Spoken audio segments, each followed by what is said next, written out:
क्या आप लोग जानते हैं जीएसटी में अनरजिस्टर्ड पर्सन को भी रिफंड मिलता है? अगर नहीं तो हम लोग इस वीडियो में जानेंगे कि किस तरीके से मिलता है और कौन से केसेस में मिलता है। मान के चलो कि आपने किसी सप्लायर को एडवांस में पैसा दिया, तो उस सप्लायर ने उस एडवांस के ऊपर जीएसटी भर दिया रहेगा। अब मान के चलो कि आपको वो सर्विस ही नहीं चाहिए, तो आप उसको क्या बोलोगे? भाई हमारा पैसा हमें वापस लो। अगर वो पर्सन आपको जीएसटी देने को मना करता है तो ये गलत है, क्योंकि जीएसटी का लॉ सप्लायर को रिफंड देता है और वो रिफंड सप्लायर अपने रिसिपेंट को दे देगा। तो आइए जानते हैं हम लोग किस तरीके से रिफंड ले सकते हैं। अगर मान के चलो कि आपने एडवांस दिया था और आप लोगों को मिला था रिसीट वाउचर।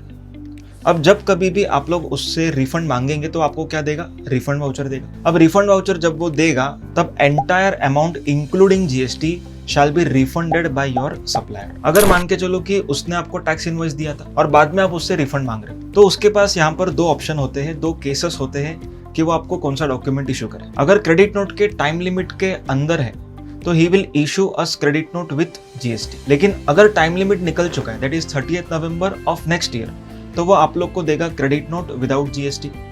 मतलब आपने उसको पे किया 1,18,000 रुपया, लेकिन वो आपको रिटर्न करेगा सिर्फ 1 लाख रुपीज। सो जो ऊपर का 18,000 रुपीज है गवर्नमेंट आप लोगों को रिफंड देगी। And unregistered recipient has to file refund application by taking temporary registration and giving various documents, जैसे कि कॉन्ट्रैक्ट कॉपी, एडवांस पेमेंट का प्रूफ, और ये सब चीजें आपको देनी पड़ेगी। Follow for more such videos. Thank you so much.